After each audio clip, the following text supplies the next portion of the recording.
Well, good morning, everyone. Bonjour à toutes et à tous. My name is Goldie Ghamari, and I'm the MPP for Carleton here in Ottawa. I want to welcome everyone here today, especially Premier Doug Ford and Minister Caroline Mulroney. Welcome to Ottawa. Bienvenue à Ottawa. Today's announcement is good news for everyone in Ottawa. This is just another example of the commitment being made to Ottawa by Premier Ford and the Ontario government. It falls on the heels of last week's $44 million announcement to reduce wait times in Ottawa hospitals, the commitment to provide an extra $330 million per year in pediatric care to CHEO, and $3.1 million in funding to double the yearly capacity of Ronald McDonald House at the CHEO campus. Since being elected in 2018, the Ontario government has invested more than $2 billion in capital projects for education. In my riding of Carleton alone, we have received $211 million, which has resulted in the construction or expansion of 9 schools, providing classroom spaces for more than 5,000 students and nearly 300 childcare spaces. With that, I want to thank you, Premier Ford and Minister Mulroney, for keeping Ottawa as a top priority at Queen's Park. I now pass the podium to my colleague, the Honourable Caroline Mulroney, Minister of Transportation and Minister of Francophone Affairs. Thank you very much. Merci beaucoup. Merci beaucoup, Goldie. Good morning, everyone. Bonjour tout le monde. I'm so excited to be here in Ottawa today alongside Councillor Tim Tierney, MPP Ghamari, and of course, Premier Ford. It's no secret that Ottawa is a great city. That's why people from around the world want to come here to work, visit, study, and raise a family.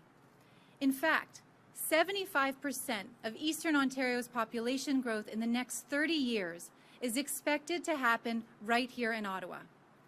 75% de la croissance de la population de l'Est de l'Ontario au cours des 30 prochaines années devrait se produire ici même à Ottawa. With this growth in mind, it's critical that we invest in the infrastructure that will support our future. And that's exactly what our government is doing. Since 2018, we've invested hundreds of millions of dollars to repair and replace critical highway, bridge, and road infrastructure that the people of Ottawa rely on every single day.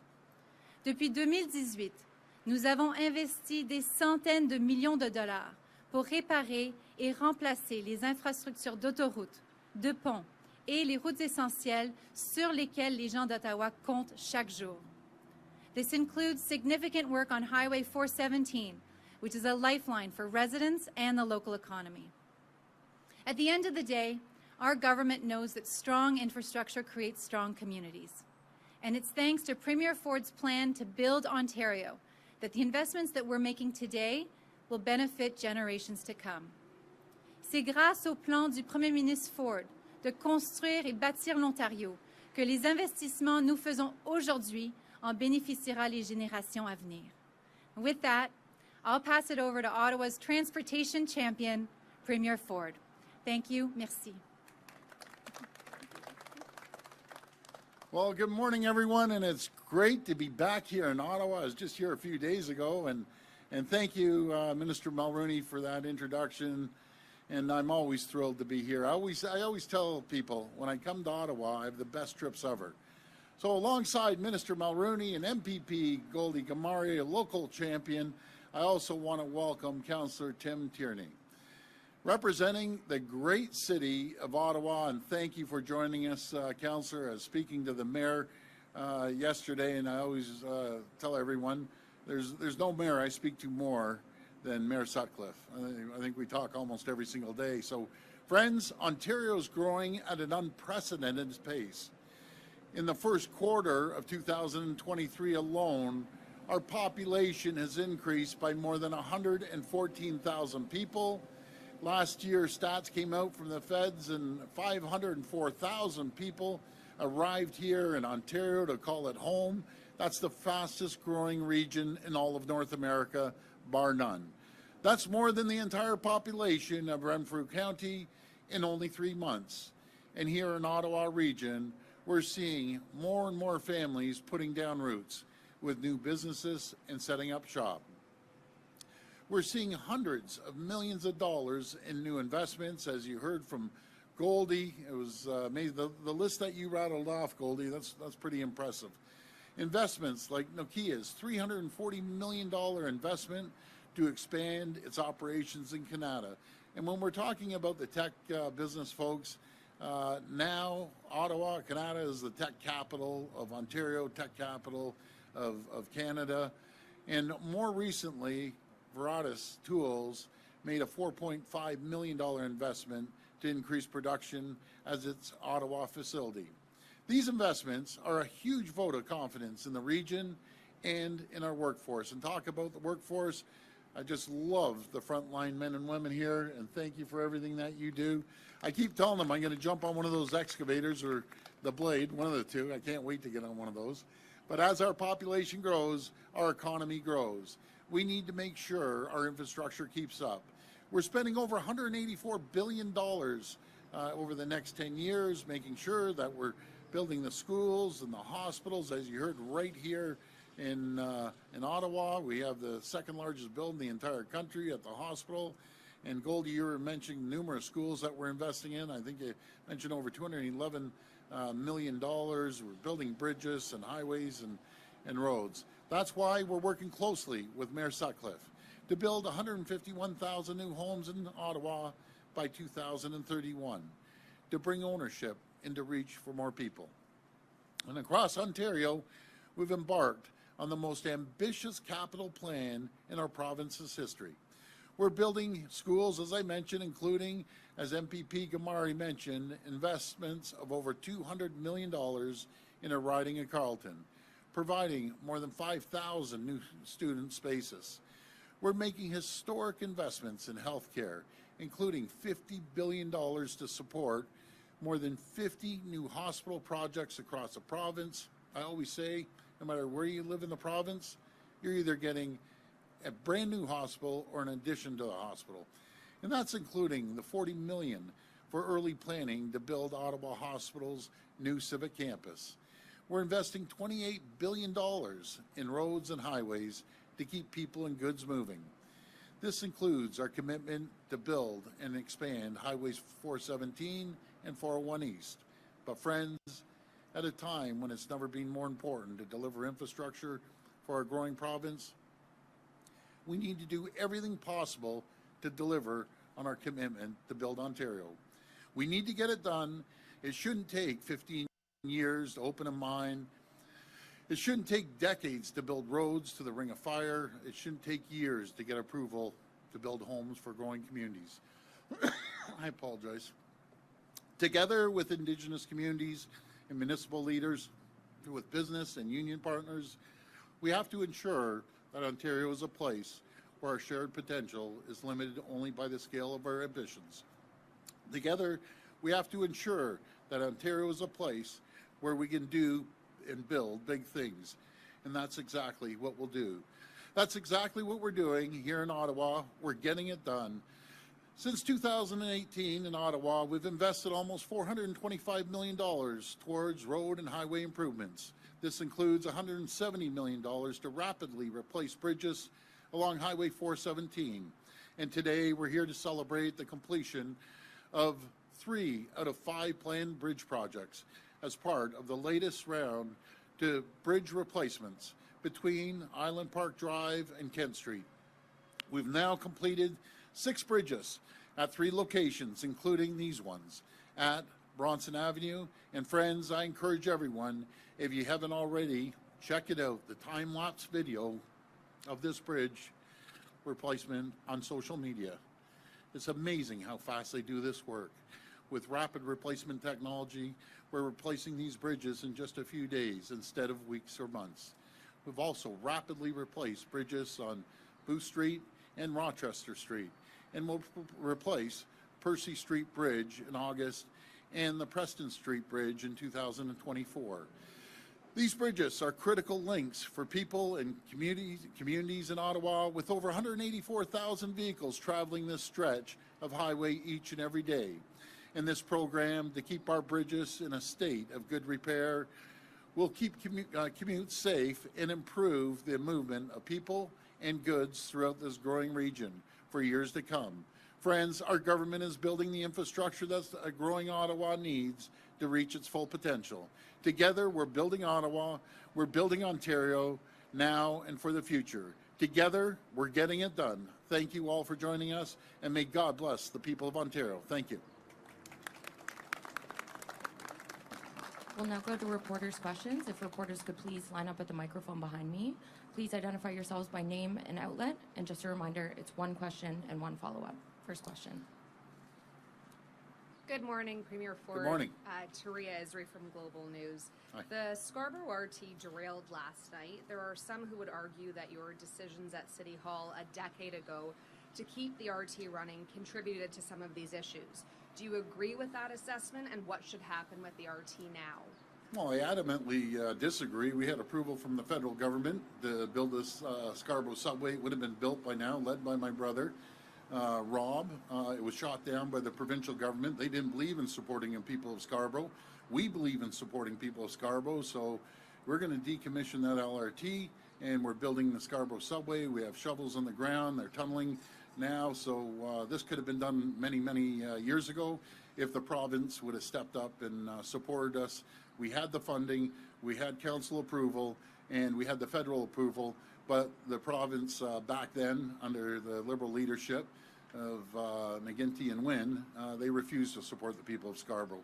So that's changing now as we speak, and we're going to deliver subways finally to the people of Scarborough.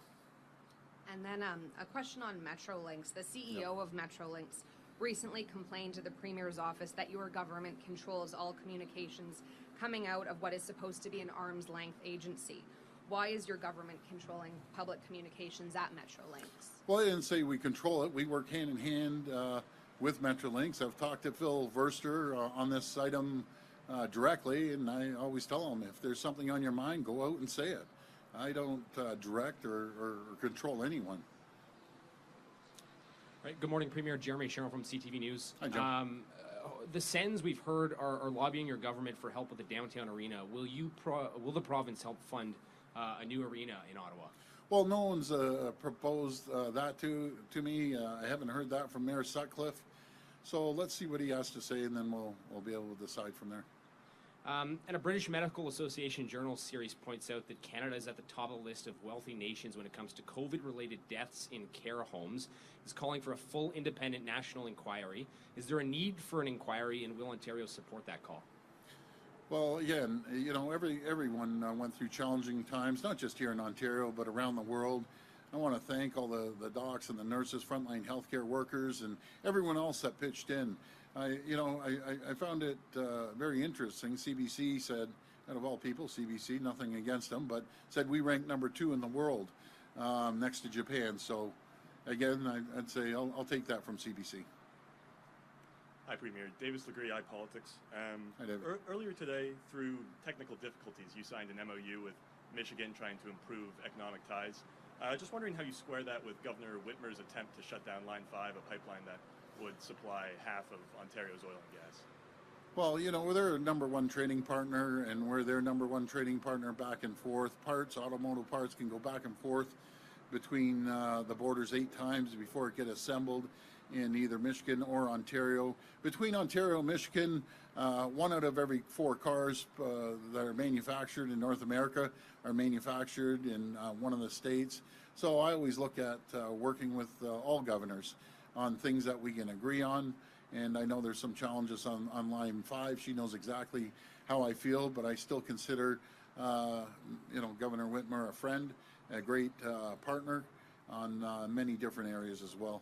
Did you specifically talk about Line 5 in the lead up to signing this MOU, and do you have a contingency plan in place if, months or years down the road, Governor Whitmer is ultimately successful in getting it shut down? We never talked about it this time. We have talked in the past, and again, she knows how I feel.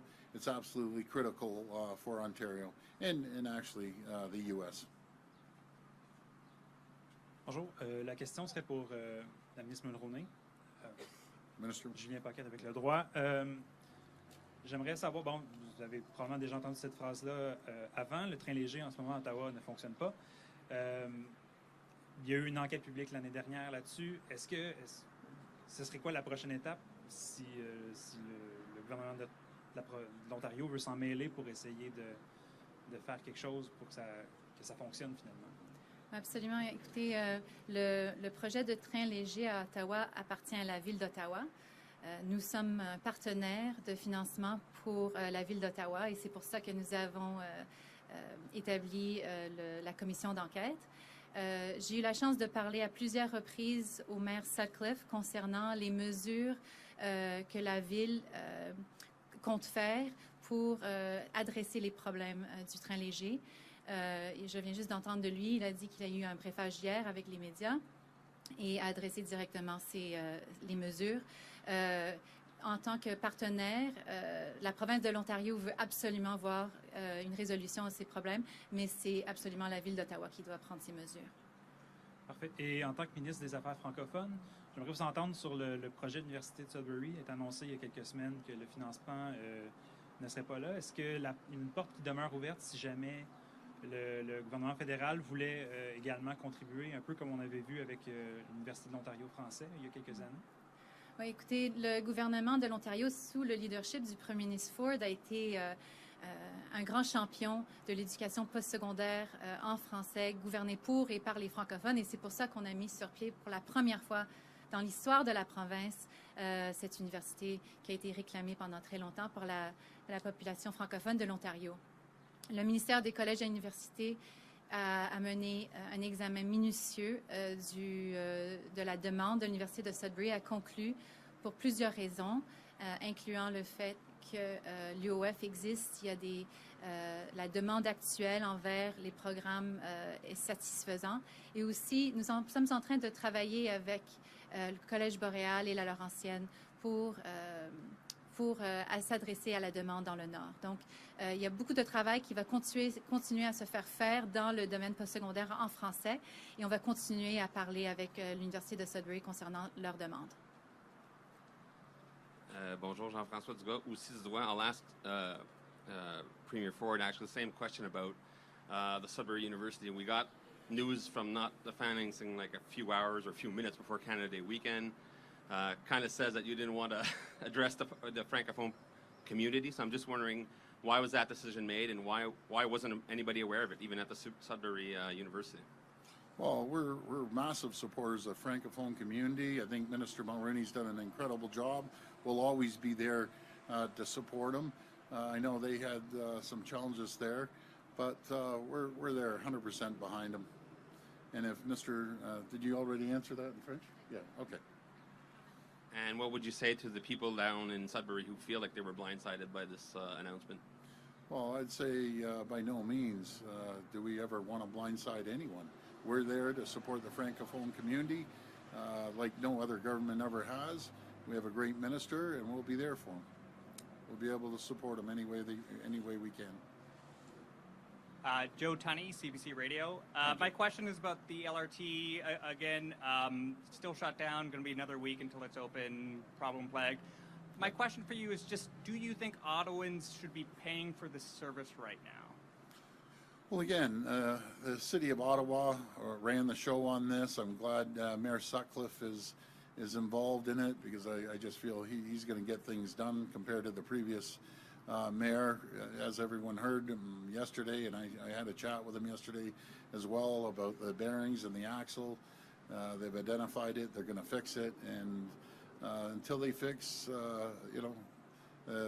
phase 1 and start moving on phase 2, we're going to forget about phase 3. So let's fix the issues that are here, and then we'll talk about future transit here. That actually leads into my next question, Sure. which is about that axle redesign. I mean, does that meet your threshold in terms of that stage 3 funding? Like, what do you need to see on your end to feel that confidence again? Well, first of all, before I pass it to the minister, we want to see, line running without problems, running without derailments, running without issues. And it seems like every second week there's a problem. It could be a design, and by no means, folks, am I a design expert on that. I'm not an engineer, but you don't need to be. You just see the problems that they've had. I don't feel there was any leadership when it was being built, and now we have Mayor Sutcliffe in there. taking the bull by the horns, and I have confidence that he's going to make things happen. He's going to hold people accountable and get things fixed there. Hi, Premier Ford. It's Sarah Foucault with City News. Hi. Just another question about the LRT. If you believe that pass riders who have been without service for a week now, they'll be without service for another week. Do you believe that they should be funded and reimbursed, and how so? With what money?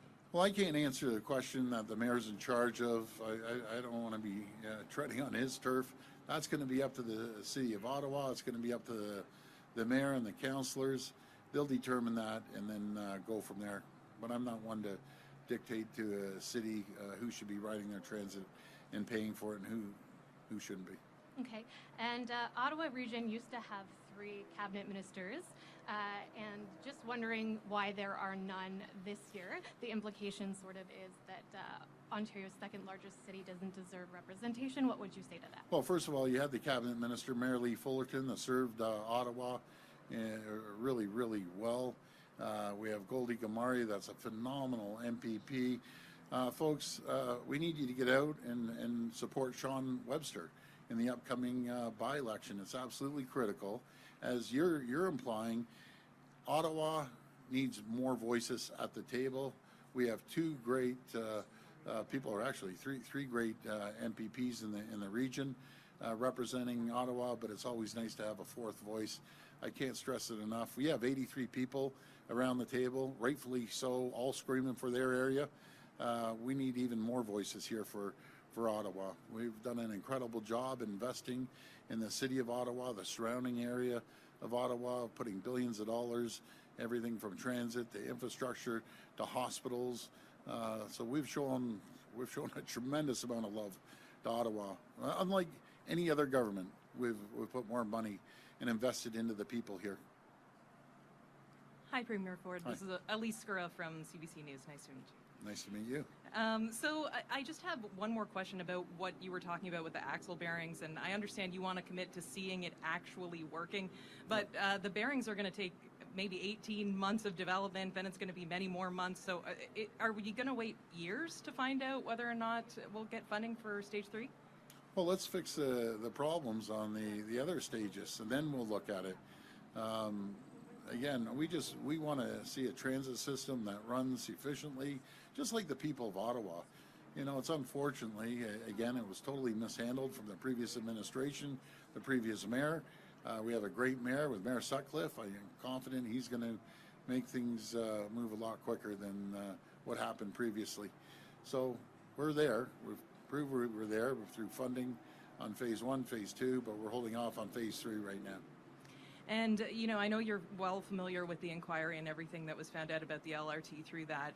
Alstom had said that they had difficulty making the, building everything, the mechanical fixes, because of Ontario's Made in Canada law, the Made in Canada manufacturing. You know, if Alstom comes back and says this is a problem again and we're not going to be able to get these fixes in place, is there any flexibility to that law? Well, first of all, I don't see the same problem. In Toronto, we're building the largest transit system in North America. We haven't seen that problem like we've seen here, and I'm really disappointed when people start pointing fingers when they should look in the mirror and fix the problem. Simple as that. I'm proud to say everything should be made in Ontario. We're going to continue promoting Buy Ontario as much as possible, especially the billions and billions of dollars we're spending on infrastructure. When there's a chance to buy Made in Ontario, buy Made in Ontario. We need to support our province, and secondly, next to Ontario, buy Canadian. You know, I spent a lot of time in the U.S. They're experts at Buy America, Buy USA, and we're doing the same thing here in Ontario. We're an economic powerhouse, folks, in North America. I had a great conversation with the governor. They have a population of about 10 million. We're 15.5 million people. A GDP well over $1 trillion. If you look at other countries, we'd be ranked number 18th in the entire world. And it's all thanks to hardworking women and men that make this happen. They're the ones building the province. I always say government doesn't create jobs. We create the environment and conditions for companies to come here and thrive and prosper and grow. When they thrive and prosper and grow, so do the employees thrive, prosper, and grow. The feds came out with job numbers. That was a few weeks ago. I was in Manitoba. There were 60,000 great jobs created in Canada. 56,000 of the 60,000, 93%, were created right here in Ontario. Before I took office, the previous government chased 300,000 jobs out of this province. As we speak today, there's 700,000 more people working today than there were 5 years ago because we created that environment. No matter if it's a tech sector, we see it here in the Ottawa region, or life sciences, we've seen over $3 billion of investment, or $25 billion in the auto sector right here in Ontario. We're leading the world, and we're leading North America in economic development and job creation, thanks to the great people and the talent that we have here in Ontario. But thanks for that question. This will be the last reporter. Good morning, Premier Ford. Nice Hi. to meet you. Nice to meet you. Joanne Lossius, Ottawa citizen. Hi, Joanne. You just urged people to vote for Sean Webster. Yes. He failed to show up at a debate, which caused some ire. I'd like some comment on that. Well, you know, I'm not running day-to-day operations. That was the campaign's decision. I'll tell you, Sean is a relentless worker. He's a brilliant business person, a strong speaker, and he'll have a loud voice at Queen's Park when he goes down there. But, you know, I've been in politics for over 30 years, and you get some of these debates, and you go in there, there's a few people, and they've already decided. I'd rather have my candidate, personally, knocking on doors, meeting people face to face, and in any given time, you can do 200-300 doors in a few hours, meeting the people and telling them their plan. But he has covered this riding. It's unprecedented, 3 times. And I don't know how many of you have a chance to go out door knocking, no matter what party you're supporting. It's a massive riding, a ton of people, and he starts in the morning and doesn't finish till late at night. You couldn't have a better representative than Sean Webster. Can you tell me a little bit more about his business experience? It's not really made too specific in his materials. Sorry. He has a wide range of business experience, everything from the financial sector and having his own business and consulting. He's just a brilliant individual, but he's a caring individual. I went door knocking with Sean Webster. Sean is very personable. He's at the door. The difference between a lot of politicians and other politicians, he takes a page out of my book and my brother's book, and he looked at the people in the eye and said, you have a problem? Number one, I'm going to return your phone call, but even better, I'm going to show up to your door and talk to the people directly. Very few elected officials. They get elected and they take off to never land. You never hear from them. Sean Webster is focused on customer service excellence, the experience that he comes from the private sector. And again, folks, it's not about winning a seat or losing a seat. It's about having a voice at Queen's Park, and no better representative than Sean down at Queen's Park for the folks in Carleton. Thanks so much, everyone. Thank you so much, everyone. Thank you.